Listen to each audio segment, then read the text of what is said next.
everyone. السلام عليكم اخوي احمد، كيف الحال؟ صباح النور، شلونك؟ شو اخبارك؟ الله يسلمك. Good morning everyone. We're going to commence our sessions. Thank you so much for joining the fifth session this year of the Bibf Real Estate Talks, where sort of every month we choose a specialized topic and we bring on board a speaker to shed light on that subject and bring us the latest know-how in the real estate sector. My name is Ahmed Naeemi. I'm the head of Digital Transformation and Project Management Center at the Bibf, and will be the moderator for today's session. I will start just by taking a few minutes of your time to run you through a bit about the Bibf just before we start our session.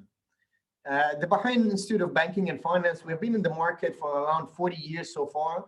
This year, we actually celebrate our 40th year anniversary. We are affiliated and governed by the Central Bank of Bahrain, and we have delivered sort of training to around 360,000 students since our inception. We deliver a lot of international training. So basically, we are a global institute. A lot of people may not know this, but we have trainers traveling outside the kingdom, and we have delegations coming from outside Bahrain to the Bibf. We have about 600 plus specialized programs, various programs in different fields. At the same time, we have a sort of a global trust from majority of the international institutes and organizations, being the World Bank or the Amazon Web Services, Islamic Development Bank, among many others. These are the sort of countries that we deliver training to, latest being Japan. We have delivered actually a training in Japan specialized in Islamic finance just prior to the COVID situation.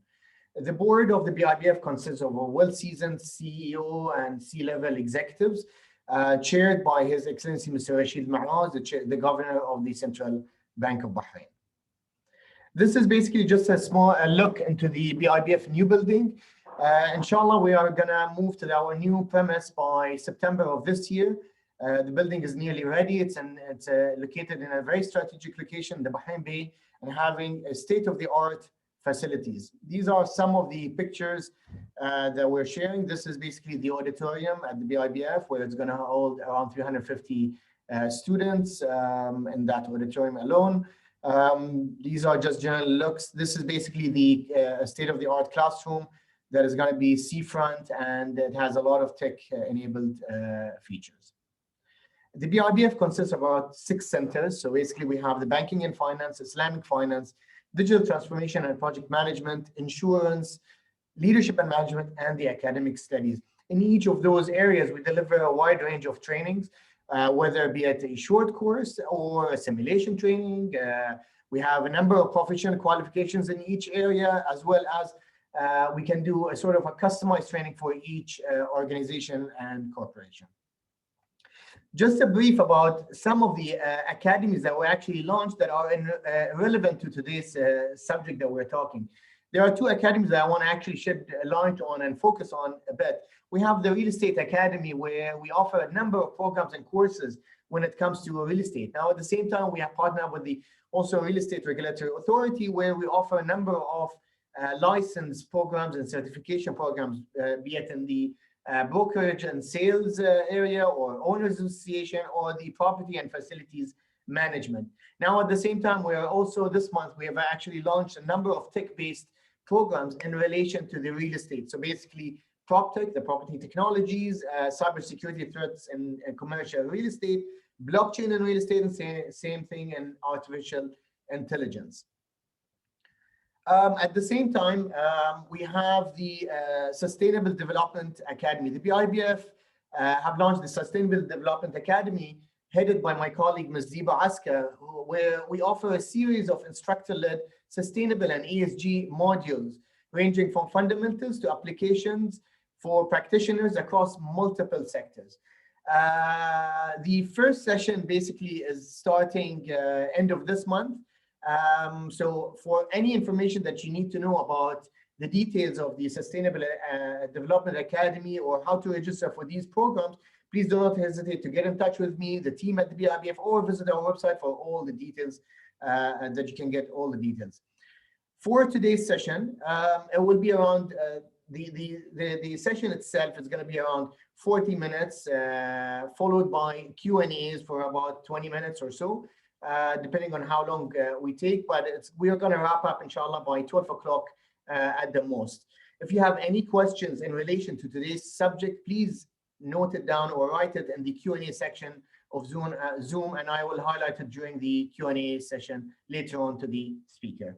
Our speaker today is a great friend and a colleague, and brings on board a sort of a 20 years of varied experience from the financial sector to real estate. So he has it all on board. The topic of his presentation is going to be Sustainable Cities, a Socially Responsible Master Plan, Considerations for Building a Holistically Social, Sustainable, Fully Integrated City. Let's welcome on board the CEO of Diyar, Muharraq, Engineer Ahmed Ali Al-Ammadi. Ahmed, the floor is yours. تفضل. يا هلا. مشكور أخوي أحمد. يعطيك العافية. Thank you for the introduction. And thank you for BIBF for this opportunity.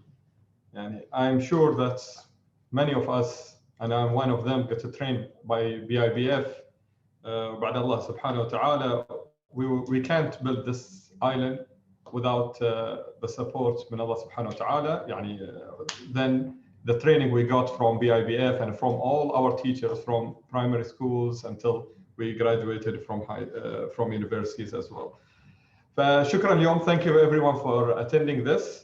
Hopefully يعني we give you insight little bit of what we are doing in Diyar Muharraq for the sustainability, and give overall a look into this.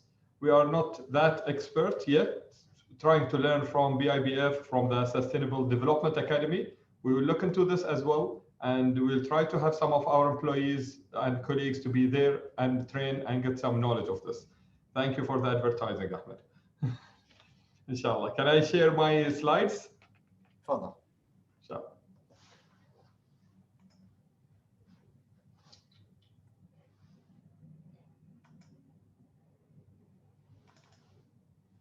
Okay, واضح?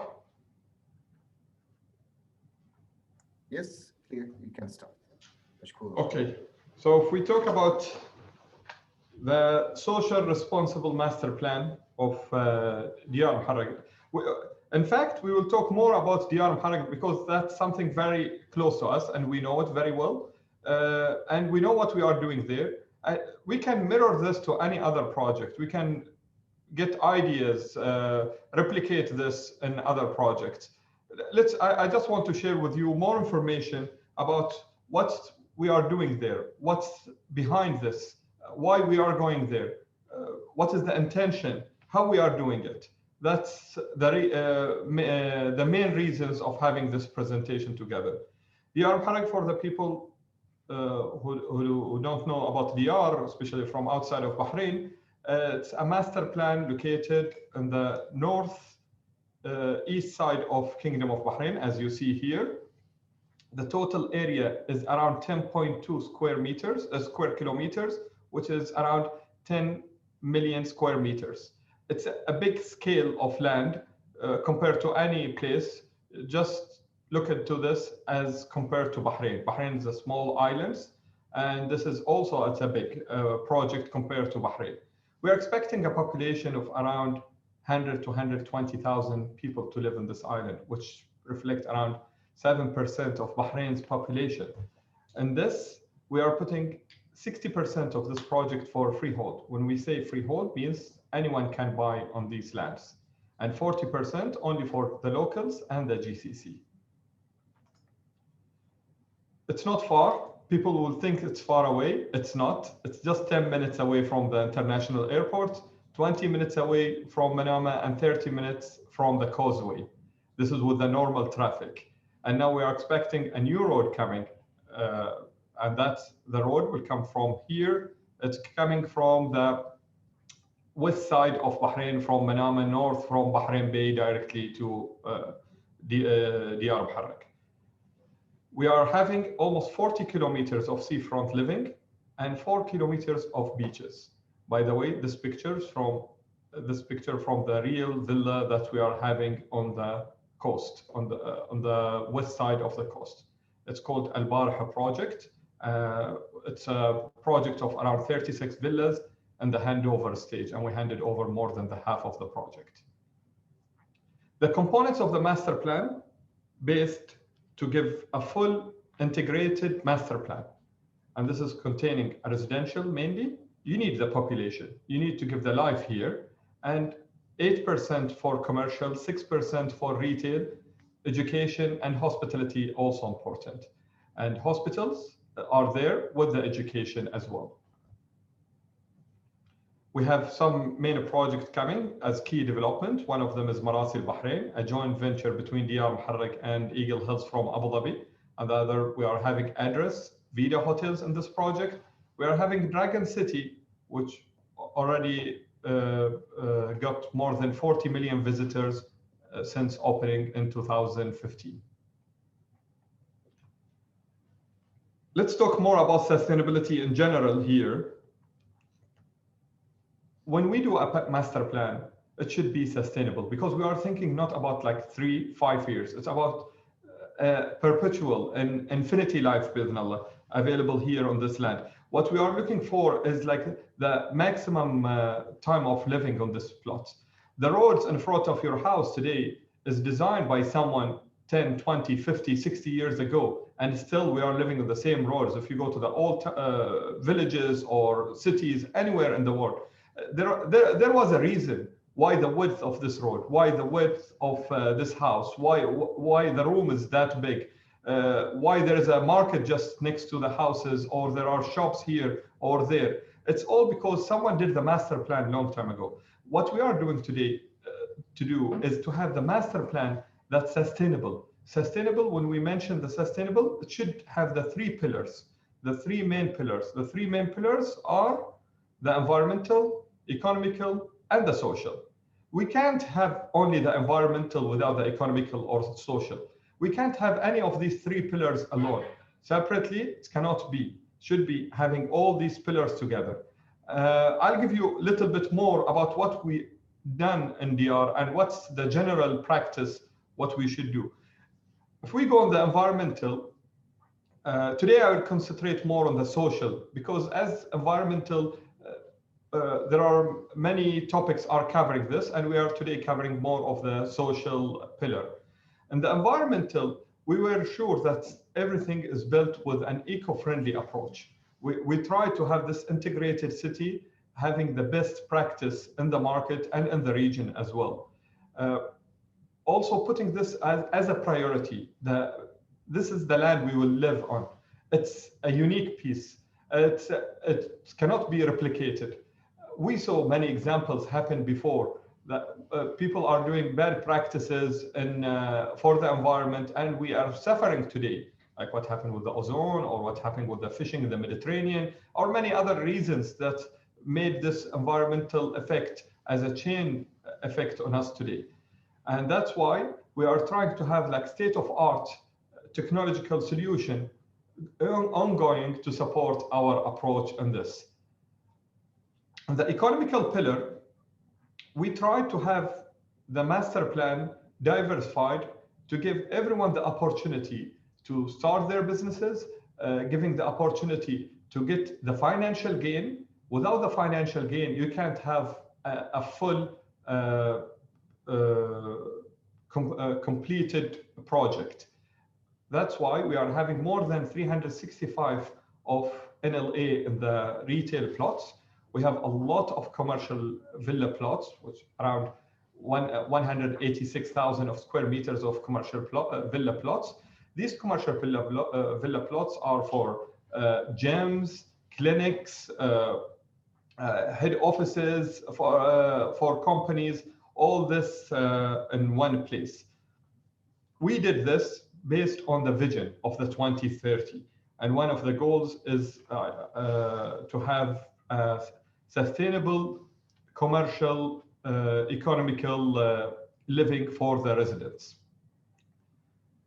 In Diyar Muharraq itself, we had a relation with almost 40 contractors and around 40 consultants working on the island. We are trying always to have a diversified number of contractors and consultants on these islands, giving the opportunity to everyone. It's very high level of governance, giving the opportunity, equal opportunity to everyone. We are trying to do the best. It's not easy to do. It's they say always Rome was not built in one day, but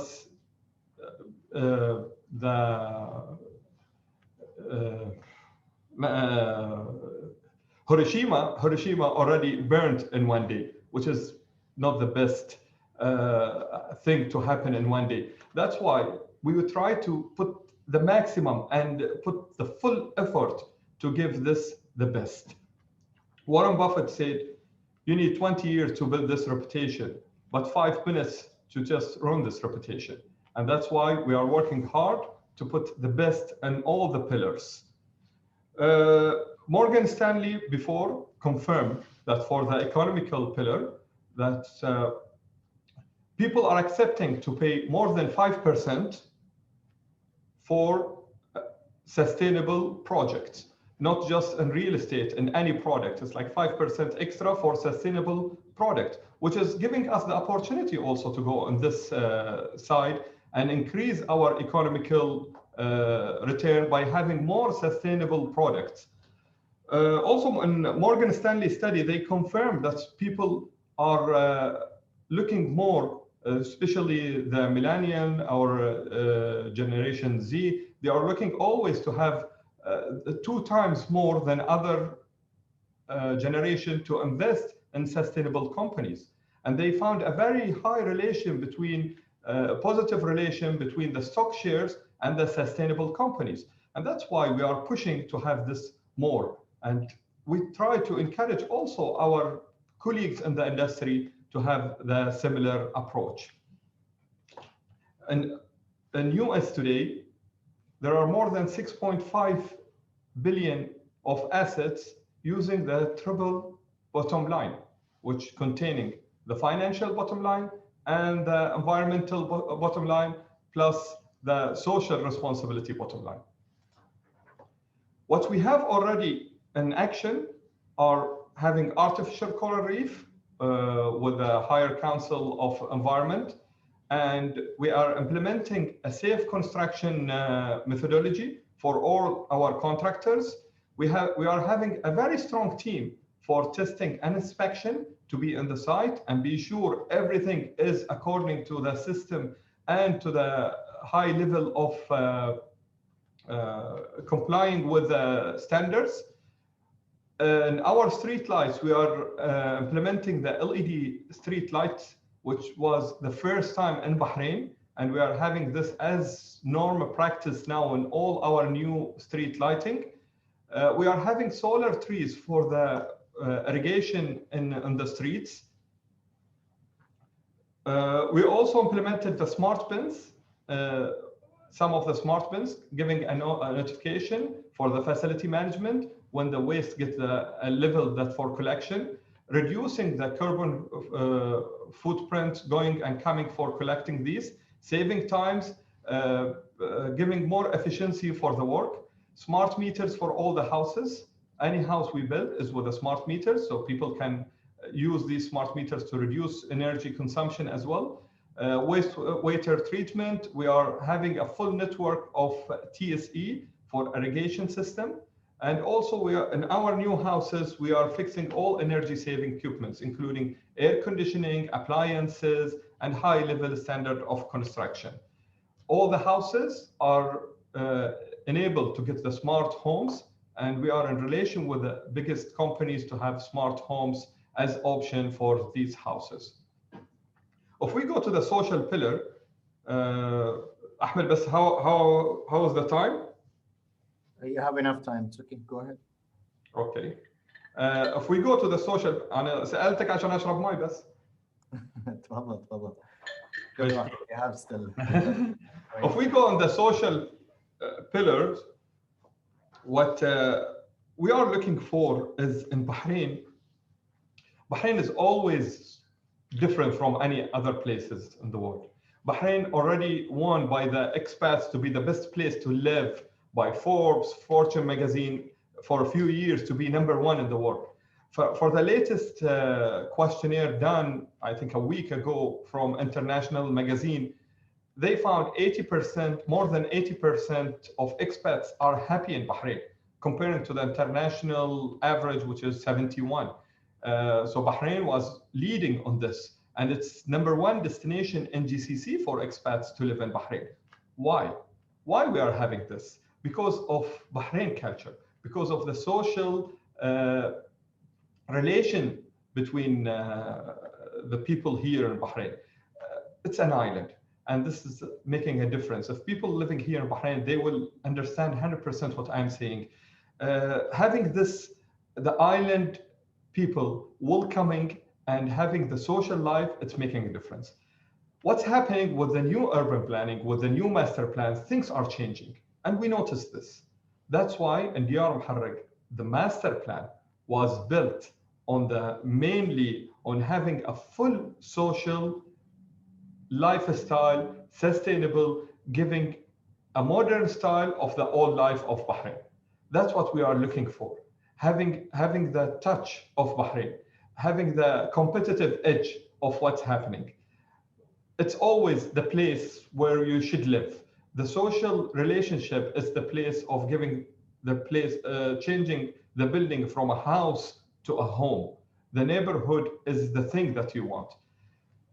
From the social pillars, we have private schools and public health, from private and public schools of more than 230,000 square meters. This are giving around 8 to 10 plots of schools within this master plan. Also for hospitals, we are having more than 130,000 of private and public healthcare plots. Healthcare is important, and everyone knows this, especially during the last 18 months. Healthcare should be a priority, and that's what we thought about a few years ago, and we put it in our master plan in very strategic locations.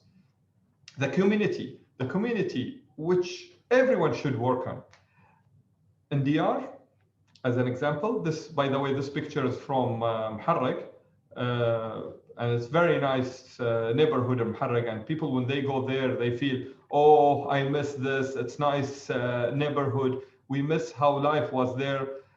And that's why we built the new master plan based on the history, on the heritage, and the close-knit community. Today, people are looking for the close-knit. Actually, 30 years ago, we were living in a close-knit because everyone knows the neighborhood. I know the neighbors from here and there. I go there for a lunch and I come here for a coffee or tea, and people knows everyone, and people are living. I don't want to sound old. I was a kid 30 years ago, but so everyone knows everyone. We are living together in a close-knit community. The hospitality, if someone comes from outside of the neighborhood, everyone is welcoming them and helping them and having a full support from the neighborhood. For us, the physical wellness was important as well. And that's why there was a 16 kilometer of cycling tracks, 16 kilometer of jogging track. Having these tracks, it's easy to say. Everyone is telling us, oh, we should have a cycling track, we should have a jogging track. If we look only from economical hat, we feel this is a lose of space. I can sell these lands and make the sellable plots bigger. But in fact, these are the place where making the master plan more livable, giving a life to the life. This is how we are giving a more attachment from the people to the land next to them. We did an agreement with the Bahrain Triathlon Federation and with the Strava, having challenges there. We want to attract people to come more, to exercise, to go around the area, to feel this is like their neighborhood and their place. If we talk about the green and public spaces, we are having more than 15 parks in the South Island itself, which is around 5 kilometers, and more than 12 kids playing areas only in the South Islands.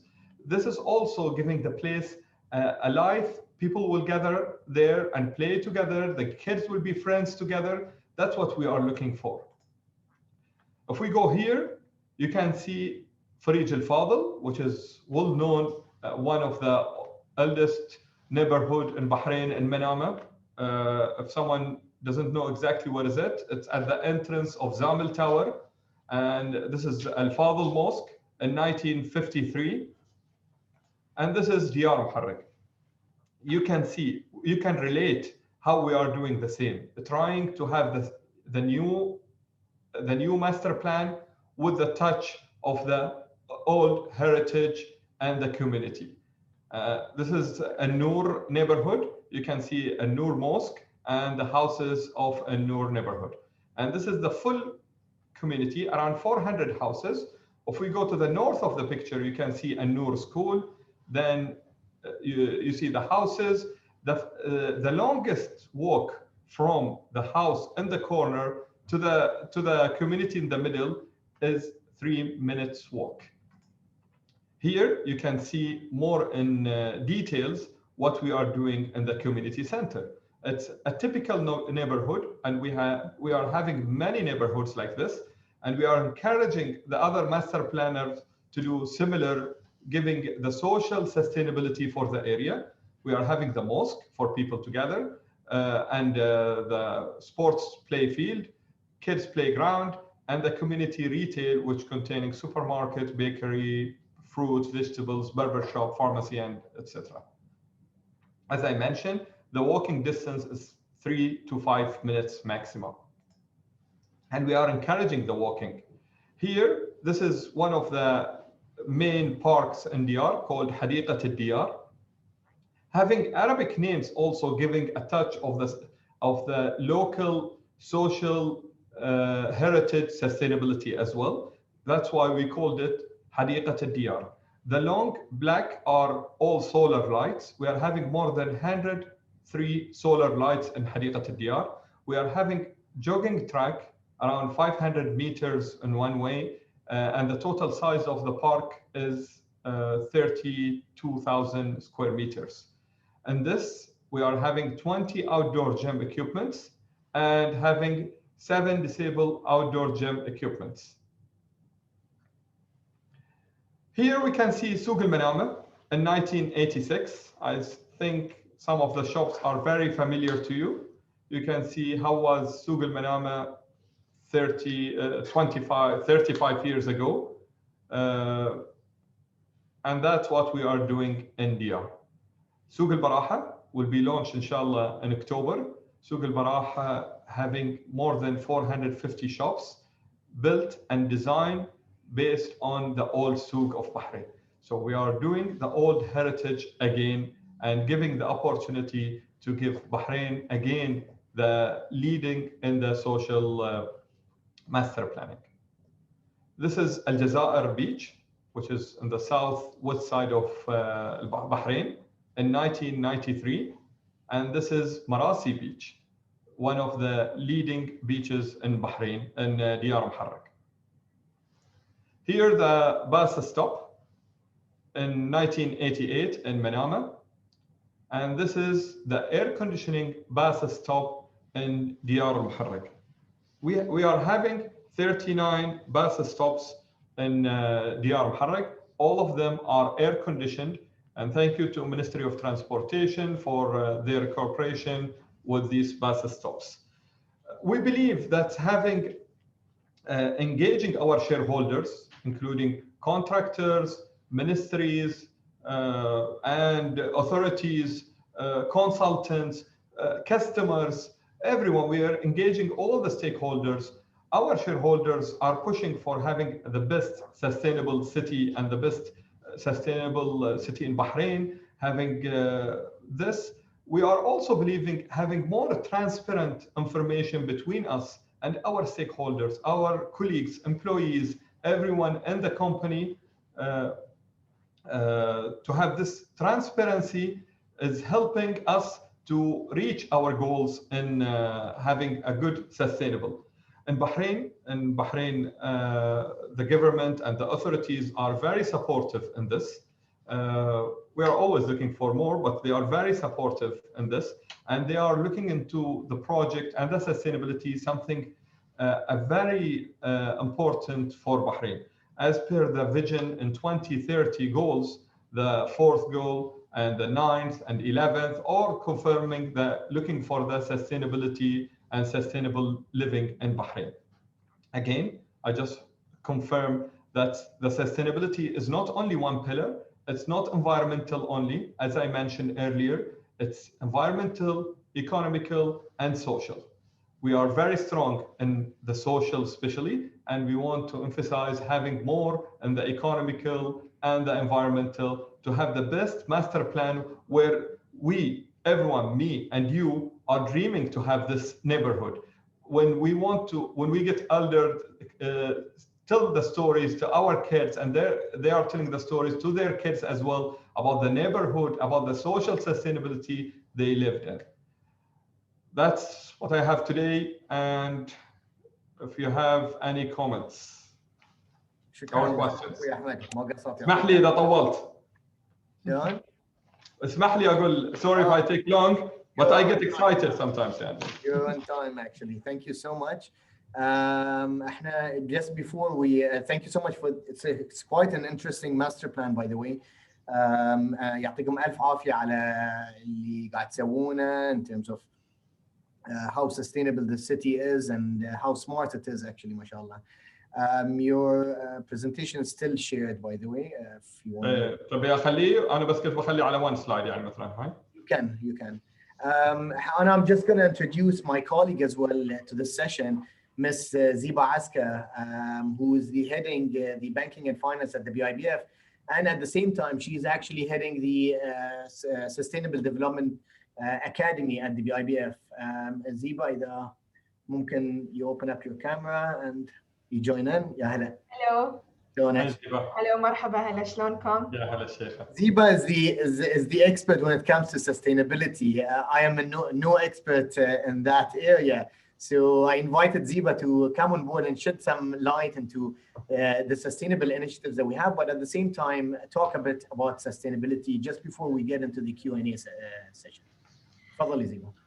Thank you, Ahmed, for the introduction, and it's great actually that you selected this topic to talk about. And I think by now many of the attendees are aware of the Sustainable Development Goal, the 17 SDGs that were published by the United Nations, and Bahrain is one of those signatories for the Paris Agreement that officially kind of signed off to those SDGs. So in order for those 17 SDGs to be implemented, there are 6 key transformation pathways that were introduced, and one of them is the topic that you have touched upon today. So the pathways, they are the education, the importance of the education and the gender equality. We have the health and the well-being. We have clean energy and food, land, ocean, and we have smart cities, sustainable cities. And finally, we have the digital transformation and sustainable development. So today's topic, I mean, Bahrain is relatively, in terms of size, it's a small geographical area.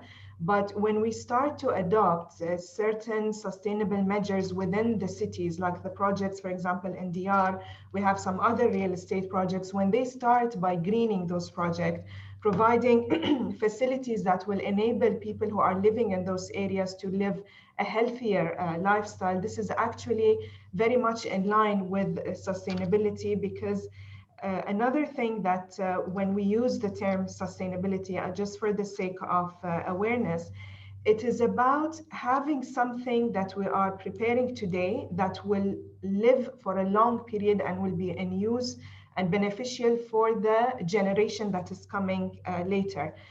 Just to refer to a misconception that sometimes I hear when the term sustainability comes, is that they think, no, it is something that is just, a fancy word that is being used. And what is meant by sustainability is really the intergenerational equity, which was referred by the CEO of Diyar, which is what you are preparing now is going to actually be there and be sustainable for the future generation. So I just wanted to touch on this, and just to mention about the courses that we have. So the importance of the courses that we have designed with the London Institute of Banking and Finance and with Fitch Learning is eventually, or actually it is happening right now, that the sustainability measures, how are we incorporating them into the risk assessment, into identifying investment opportunities, incorporating them into our operations are important factors. And everyone who is attending today, they attended because they do have an interest in sustainability topic. So I think by building up your skills and enhancing it by enrolling in these courses will really be beneficial for you in the long run. Thank you. Thank you, Ziba. Thank you so much. Just a question maybe for both of you, whoever will answer a question. What sort of a business value have you seen from the sustainability efforts?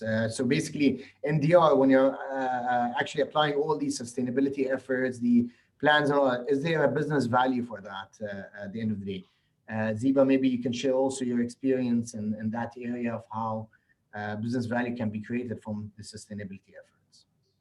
Floors, anyone can answer. Ziba, go ahead, please.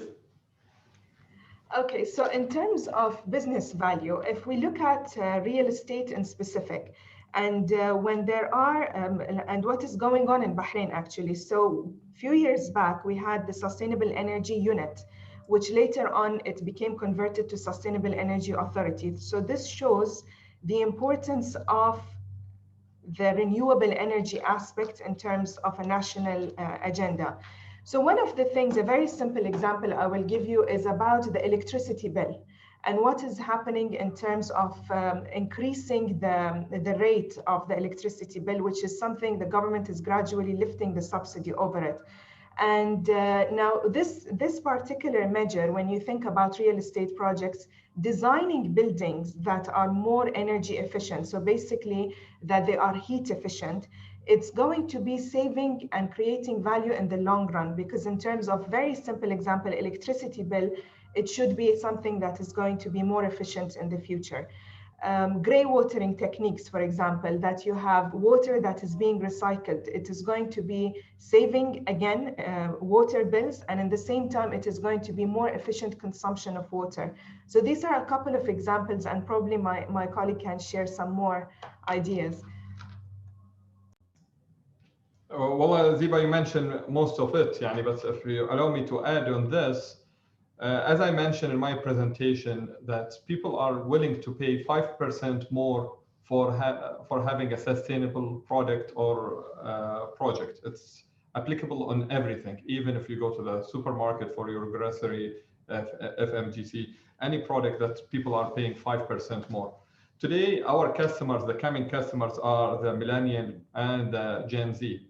And both of these two generations are looking more to have sustainable products. And this has become like a trend, not just, they are well educated about this. Maybe our generation and the elder generation, they look more into economical side, and they don't want to pay a premium if there is no commercial reward in the next 3 to 5 years. The technology also gets better. And for example, if we go with the solar cells, 5-7 years ago, the return on capital is 20-25 years. Today, we see some projects return on capital in 7 to 8 years, which is great for any financial investor. That's why we are looking to have more of these sustainable projects, and we see the commercial reward is good, and we see that people are more educated and having this consideration as well. They know we have only one planet, and we can't go to other planet if we destroy this one. So we have to take care of our Earth. Perfect. Thank you. Another question. It says, due to the increase in population and for commercial reasons, we see more and more real estate projects that focus on building attached houses that take smaller spaces rather than single unit sort of thing, which is basically called, I think, the townhouses. Does this have a sort of a negative impact on sustainability? What are the measures that should be taken into consideration to ensure sustainability when it comes to that area? It's a very specific question, but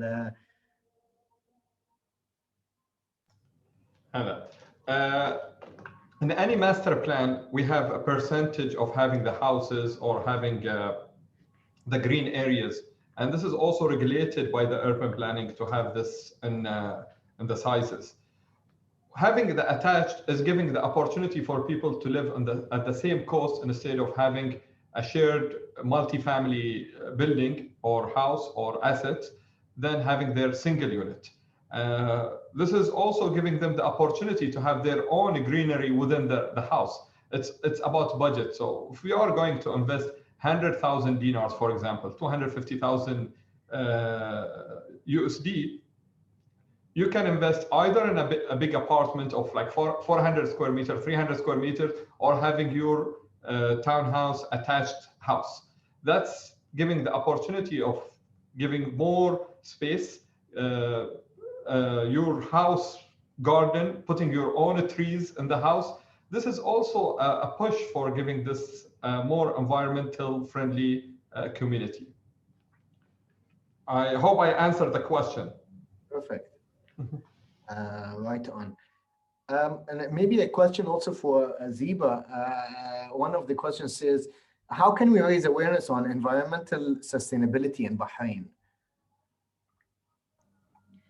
I think the awareness on environmental sustainability is actually happening more.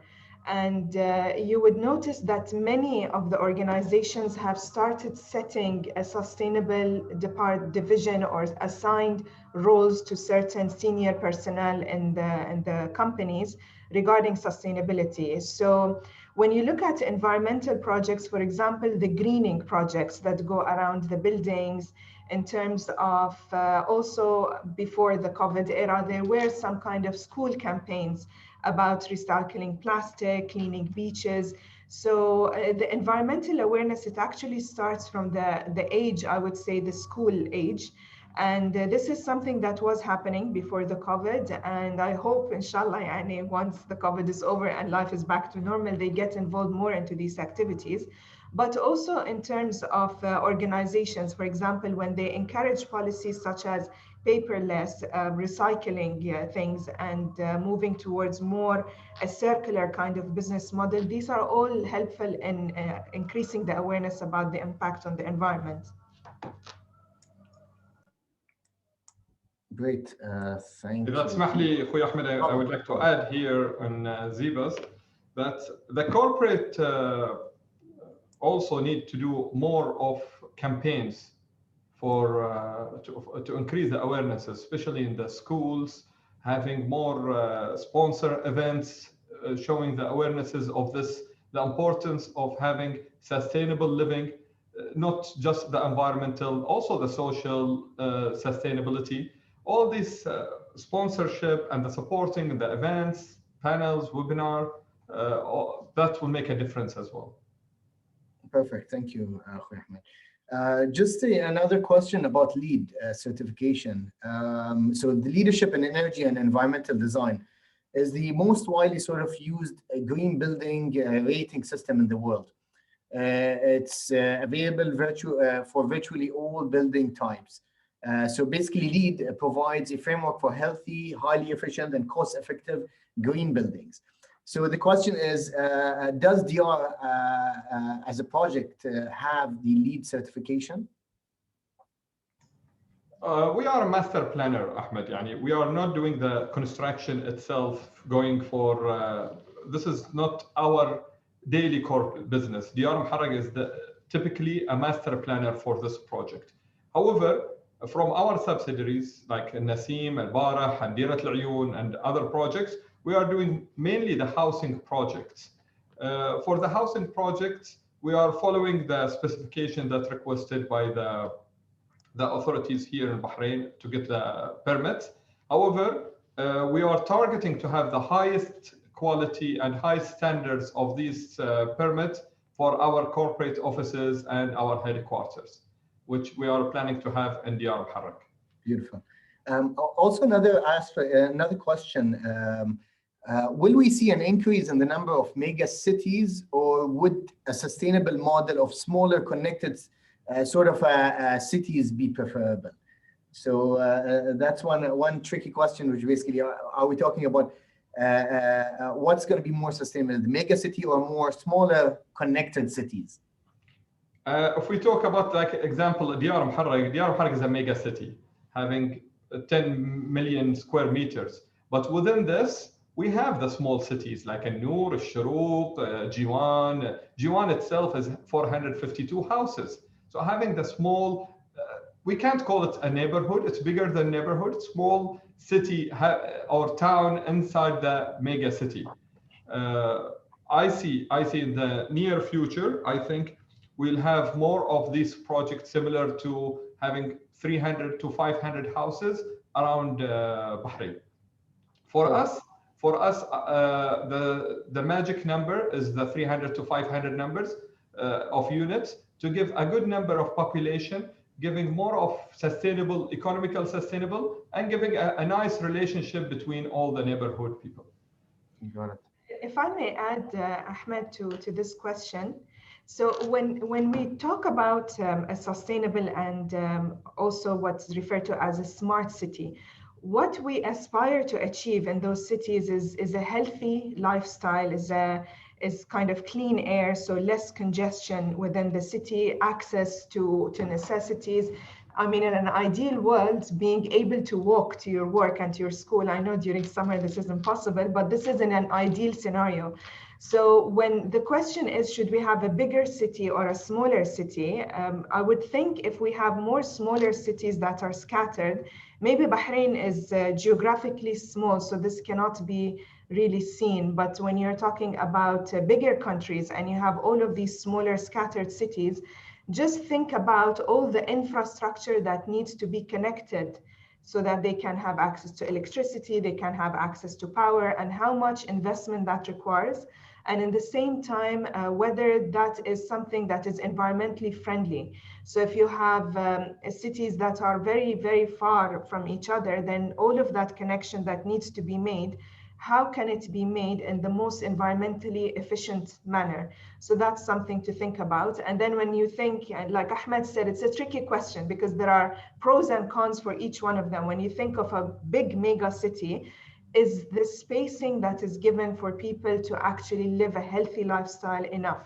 Like we all see that we get stuck sometimes in traffic. These days we don't see it much, but that is something. So I mean, getting stuck in terms of your time, in terms of the carbon emission that comes from the cars obviously being stuck there. So all of these are factors to think when you are really addressing this kind of question. Beautiful. Also, a question for Ahmed in relation to that, to the smart cities as well. What similarities do you guys have with other smart cities across the world? For example, in Singapore or something, did you do sort of a benchmark to see where Bahrain would stand with Diyar Muharraq compared to other smart cities across the world? See, the definitions of smart city is usually having like collecting data, getting all the data, and everything is high tech, and having this, which we might have a long discussion about the definition of the smart city. Does this mean before the technology 500 years ago or 300 years ago, we don't have smart cities? We do, based on the technology available that day. If we go to and see the museums in Rome and Paris or Egypt, you will find they were very smart for their generation and their era.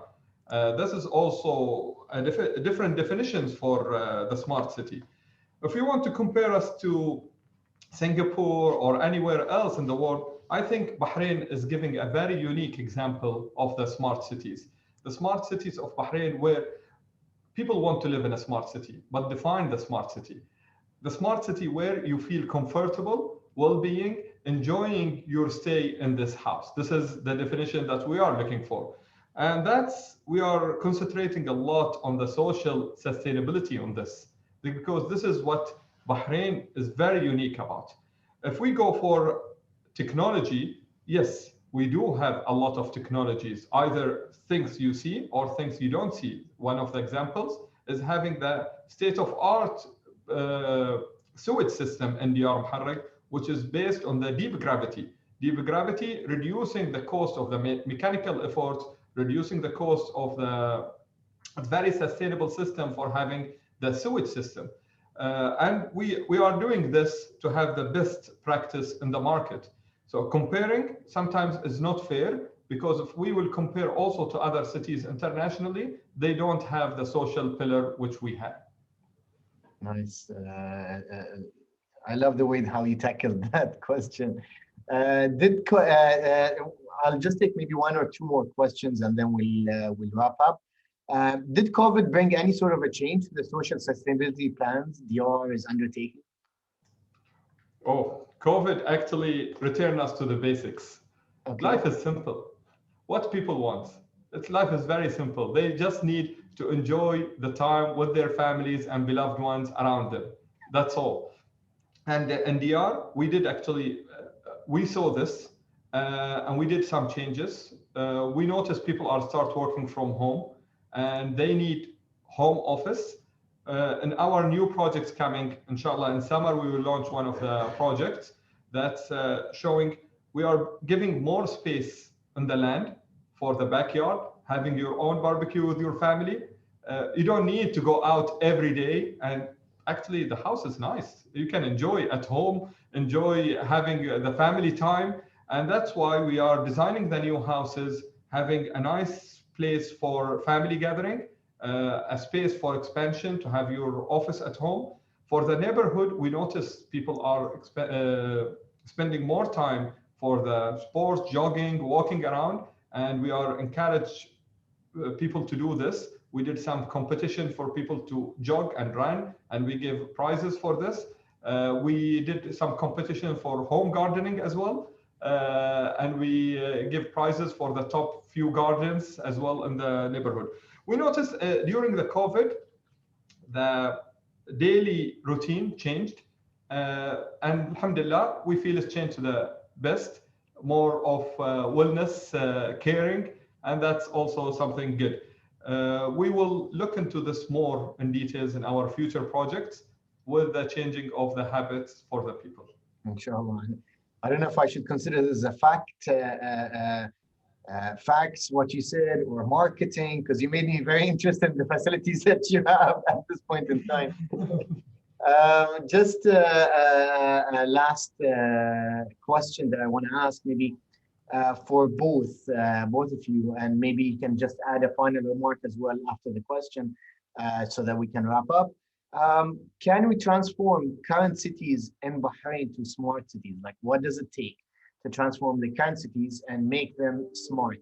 I understand there's a lot of infrastructure challenges and elements like that, but from your own perspective, based on your experience, Ziba and Ahmed, if you can give me what would it take to transform a city in Bahrain to becoming smart, sustainable city? Ziba, go first. Please. Thank you. Okay, so for smart cities, like Ahmed said, this is something that has been there before. And what is, I would ask, okay, what do you mean by smart city versus a sustainable city? Because it makes a difference. If smart city, you mean that there is a grid that is connecting everything, that is connecting, for example, public transportation, having the convenience of everything that is coming to, making your life easier. For example, you have the delivery of groceries coming into you, you have access to all the necessities around you. Then I would say the majority of cities in Bahrain currently, especially after the COVID, they do have that thing. Everybody has access to the internet, everybody has access, especially now, to deliveries, things that are coming. So life is getting easier. And this is where I would say that for them to be more sustainable cities, it's about having access to more outdoor activities, probably having access to, for example, cycling tracks, which is something that has been happening a lot in Bahrain. It is about having less traffic congestion, and there are some bigger infrastructure investments that would be required. So, for example, about having investments into public transportation, which is something, again, that is happening, but it's a matter of time until you see the connectivity going on around. So there are some infrastructure investments that need to be made, but of course, it's always there is always room for further improvements. Perfect. Ahmed? Yeah, as my colleague mentioned, that needs a big capital contribution. It's not from only the private sector. It should be collaboration between private and public sectors. They need to work together to upgrade the system, the existing system here in the old cities. In fact, I see this happening, especially if we see the fiber optics as example. They are linking the fiber optics to everywhere, almost in Bahrain, and they are putting this as a priority. This is one of the elements to have the basics of smart city. Having the transportation, as Ms. Ziba mentioned, transportation is important. Having the access to this transportation is also important. The walking around in the neighborhood is very important. That's one of the things is we are looking for the collaboration. We are working in Diyar Muharraq also with the government and with the private, with the public sector to improve some of the services around our city, like Ras Raya, which we signed an MOU with the Ministry of Works, and some of other projects very close by the project of our project. Perfect. Thank you, Ahmed. Any final remarks before we conclude the session, Ahmed or Ziba? Yeah, I will just have a few notes. So it seems that this topic we can go on discussing a lot of things. And just one thing that I will be urging the audience is to have a closer look at those 6 transformational pathways that have been created, because for the questions, majority of the questions that were asked about smart cities and sustainable cities and what they really mean, they are all interconnected within those 17 SDGs. So when you think about health, well-being, education, and then you think about a city, they are all parts that is together and connected together. And I think the more, it is something that everybody is actually a part of the system. So sustainability is not limited, like Ahmed said, that the private sector is going to do it. There is investment that needs to be made in the overall on a country level infrastructure. There is also the awareness that the citizens need to have, people need to have, and that build on that knowledge so that everybody is living in a more responsible way, because that is how you can create a sustainable future. Thanks. Thank you. Well, yeah, if I want to add in this, every small act will make a difference. If we saved 1 plastic bottle every day, that means 1.5 million plastic bottles every day from each person in Bahrain. Don't feel this is a small act will not make a difference. Start by yourself. And this is one of the things that in Diyar we try to do, like paperless, reducing the paper usage, reducing the plastic usage, reducing everything.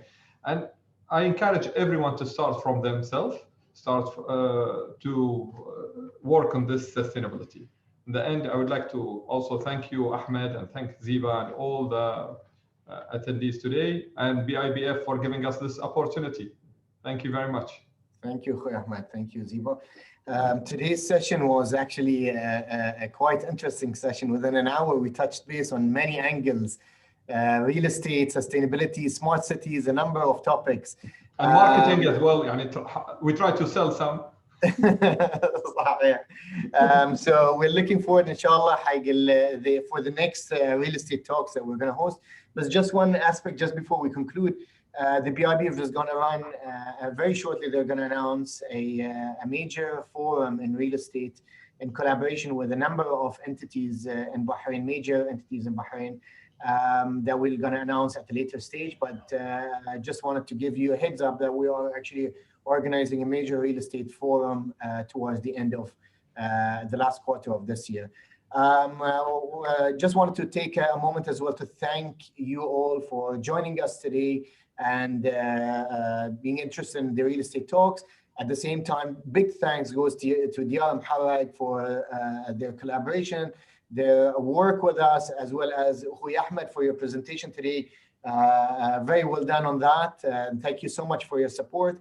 FTZiba, thank you so much for jumping in today and talking about sustainability efforts that we have at the Bibf, and as well on a Bahrain level, what sustainability is and the aspects of that element.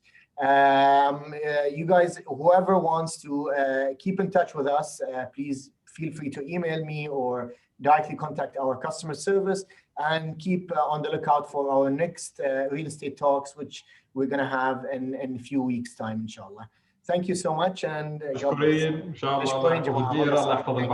Thank you very much. Thank you.